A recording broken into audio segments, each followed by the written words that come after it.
নমস্কার, নিউজ ভ্যানগার্ডের পর্দায় আপনাদের প্রত্যেককে স্বাগত। আপনাদের সঙ্গে এই মুহূর্তে আমি রয়েছি শতাব্দী। নজর রাখবো আজকের গুরুত্বপূর্ণ খবরাখবরে।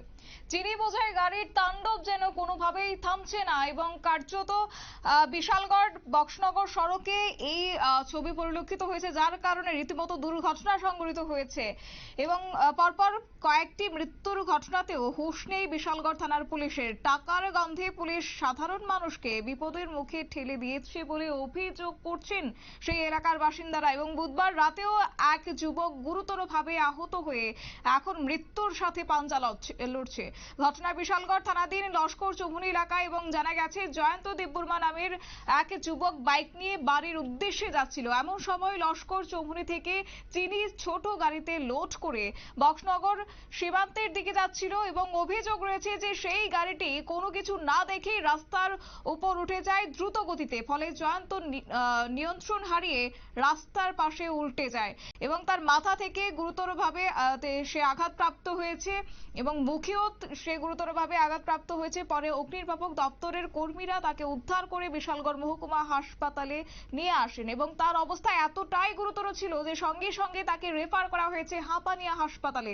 বিশালগড় থানার পুলিশও ছুটে আসেন হাসপাতালে এবং জয়ন্তর পরিবারের লোকজনরা জানান যে এতদিন নিচের বাজার থেকে সেই চিনি বোঝাই গাড়ি ছুটে যেত বক্সনগর কামথানা সীমান্তের দিকে, এখন লস্কর চৌমুহনীর দিকে চিনি গাড়ি যাচ্ছে সীমান্তে। এবং আরো অভিযোগ রয়েছে যে তোল্লাবাজরা সেখানে বসেই বিভিন্ন পণ্যবাহী গাড়ি থেকে হপ্তা তুলছেন।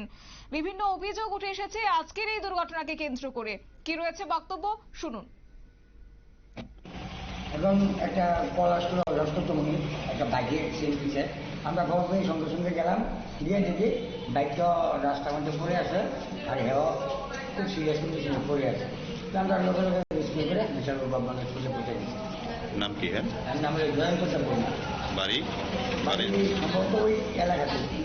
এখন কি গাড়ির সাথে হয়েছে এটা? না, গাড়ি সঙ্গে হচ্ছে না, মানে নিজে নিজে করছে, এলাকার লোকজন বলছে মাটির টুপে নাকি বাড়ি খেয়ে মানে দ্রুত গতি থাকাতে। আচ্ছা, আরেকটা জিনিস, আজকে সারাদিন আপনারা ফায়ার সার্ভিসের কর্মীরা মানে খুব ছুটাছুটি করছেন। অ্যাকচুয়ালি আজকে কি অ্যাক্সিডেন্টের মাত্রাটা বেশি? আজকে আমার ডিউটিটা 8টা থেকে শুরু হয়েছে, শুরু হয়ে এখন একটা কল পাইলাম। আর ইভিনিং শিফটে আমি অফিসে জানতে পারলাম পরপর 3টা কল হয়েছে অ্যাক্সিডেন্ট করে, শুধু অ্যাক্সিডেন্ট করে।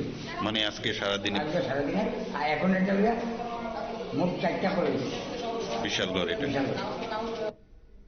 আপনারা শুনলেন ওনাদের বক্তব্য। এবং সড়ক দুর্ঘটনা সেই রোড দিয়ে কার্যত অব্যাহত রয়েছে প্রত্যেক দিন এবং সেখানকার মানুষজন যে অভিযোগ করছে, মূলত বিশালগড় থানার পুলিশ সবকিছু দেখেও কার্যত পুলিশ টাকার সুখ পেয়ে আর সাধারণ মানুষের চিন্তা করছে না। কিছুদিন আগেও একই ঘটনা ঘটেছিল চেলিখলায়, এক যুবকের মৃত্যুকে ঘিরে উত্তপ্ত হয়েছিল পরিবেশ, সৃষ্টি হয়েছিল এমন পরিস্থিতি এবং এলাকাবাসীরা পুলিশের গাড়িতে পর্যন্ত ভাঙচুর চালিয়েছে। তারপরও বেপরোয়া চিনির গাড়ির তাণ্ডব রুখতে ব্যর্থ হয়েছে পুলিশ, এমনটা অভিযোগ। এবং এই চিনির গাড়ির ধাক্কায় আহত হয়ে এখনো বেশ কয়েকজন শয্যাশায়ী হয়ে রয়েছে। নিয়ে নিচ্ছে ছোট্ট একটি বিজ্ঞাপন বিরতির সঙ্গে থাকুন।